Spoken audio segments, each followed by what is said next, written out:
It's no secret that Quahog's population is like a walking, talking freak show. There's greased up deaf guy. You're never gonna catch me. Seamus. How the hell are you alive? And even Kool-Aid Man. Oh yeah! But what about those characters that made a huge impression but then just dipped, either due to being killed off or the writers just got sick of them? In this video today, I'll be running through those characters you very rarely see or no longer see in Family Guy, pushed to the rejection pile from being a pretty active character to, at best, only seen in the background.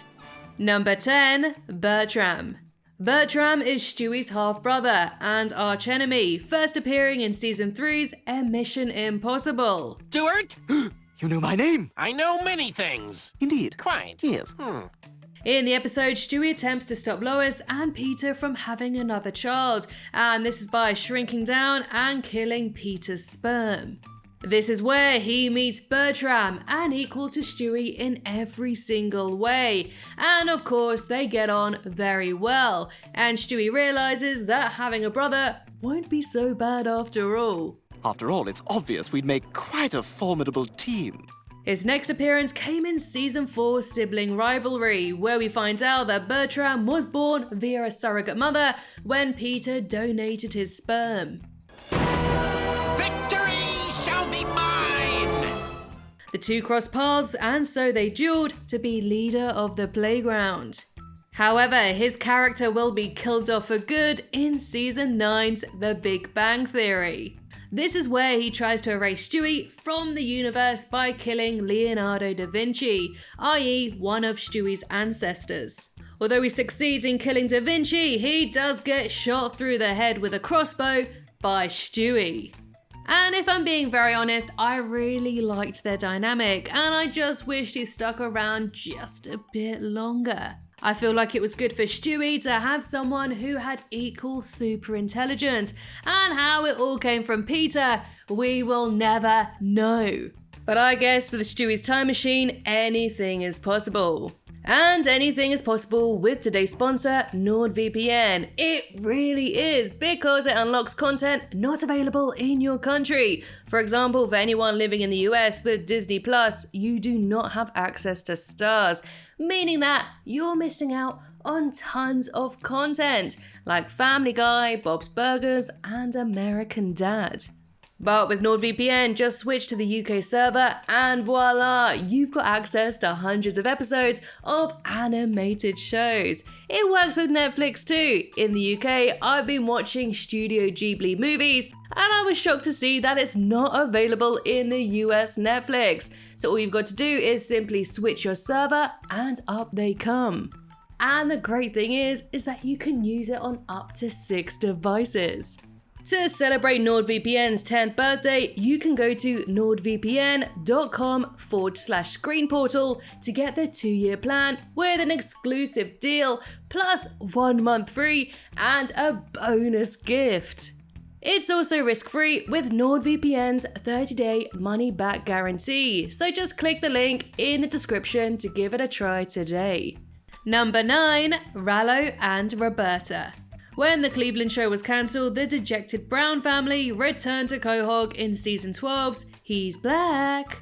You know, it's not a good sign that this is the first time a lot of people are realizing you had a show.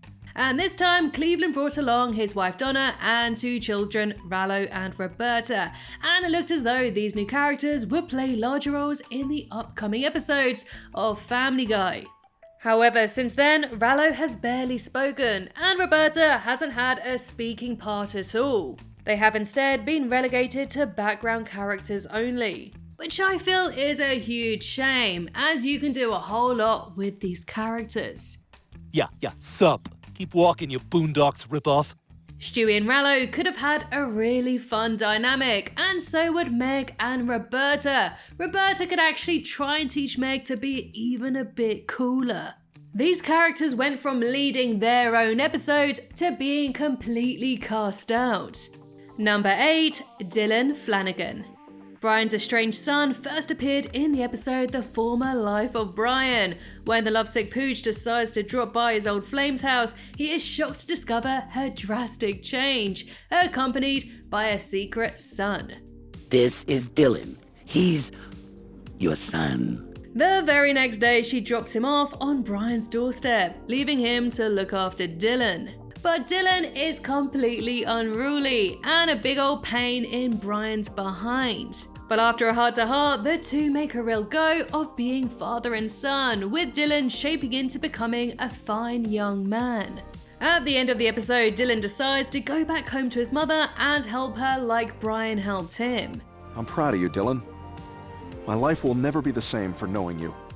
But although the two parted on very good terms, we later learn that Brian is being his typical douchebag self and dodging Dylan's calls. Well, when are you getting here? Tuesday. Oh, don't say Tuesday. Oh. In the episode Brian's a Bad Father, it's revealed that Dylan is doing great and acting in his own TV show. And surprise, surprise, Brian is finally interested in his son, using him to weasel into the writing room. But when Dylan realizes that Brian is only there to advance his own ambitions, he kicks him off the set sharpish. You're a terrible father. I never want to see you again. Eventually, Brian apologizes for being a terrible father, asking for another chance. Despite the sentimental ending, the last time we saw Dylan was in 2014, which was 8 years ago.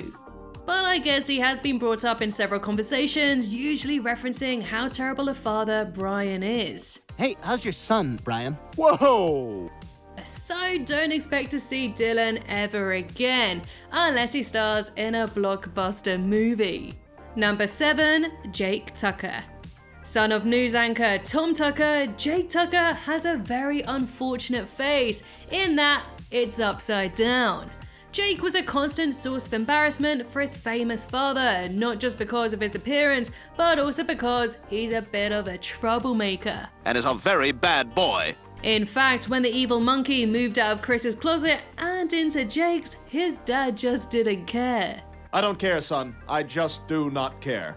And the last time we saw Jake was 6 years ago in 2016, when he unsuccessfully auditioned for a TV commercial.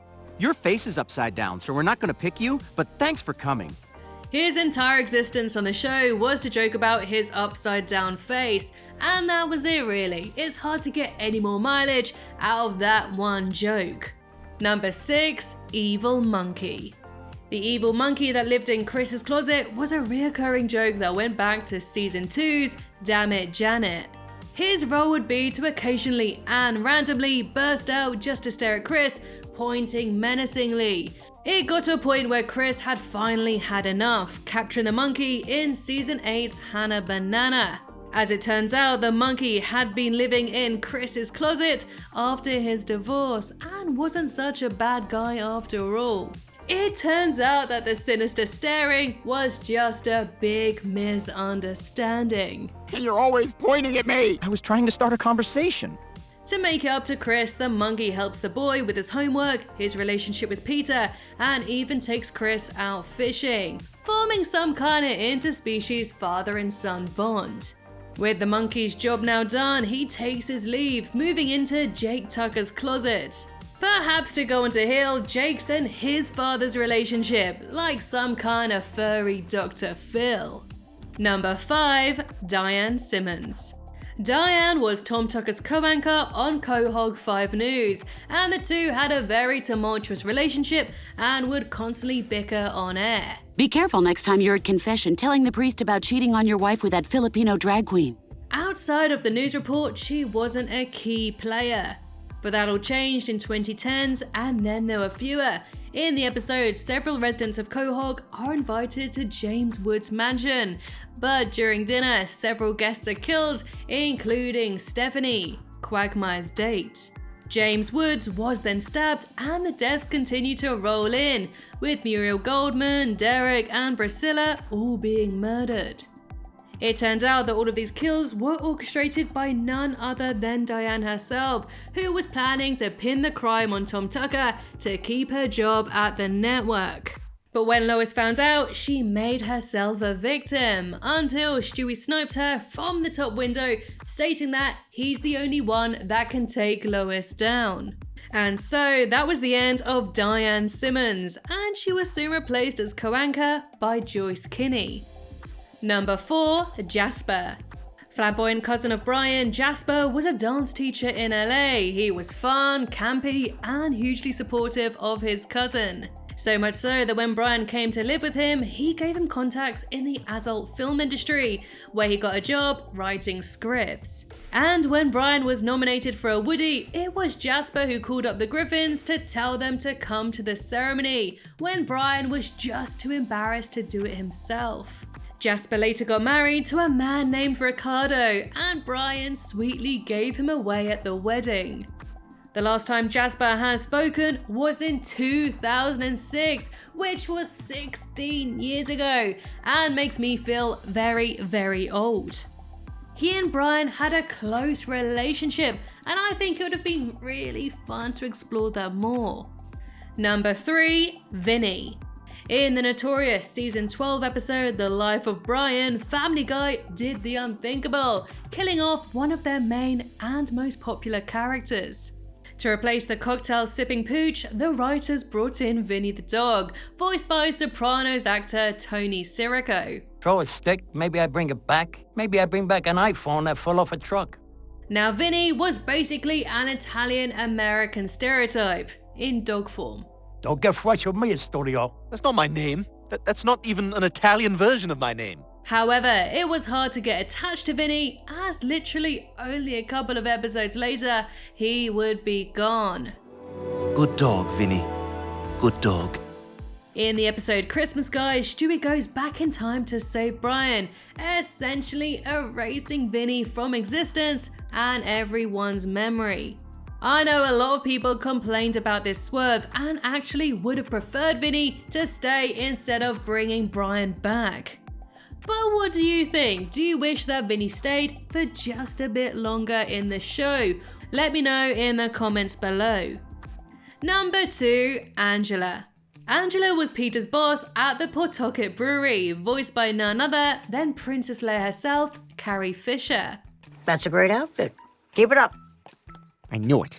She mostly existed to give Peter a hard time and bust his balls. Griffin, I'm not gonna look over there until you first assure me you've got pants on. But she did have a few breakout episodes.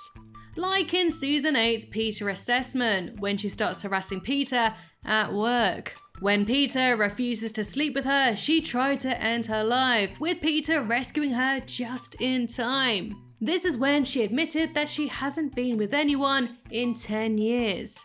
So to cheer her up, Pete disguised himself and slept with her, but it turns out there was actually Mort that did the deed, hiding in his trousers. I want my $2! Yeah, it was a very weird episode. Sadly, Carrie Fisher passed away in 2016, and out of respect for the late and great actress, the crew chose to retire her character.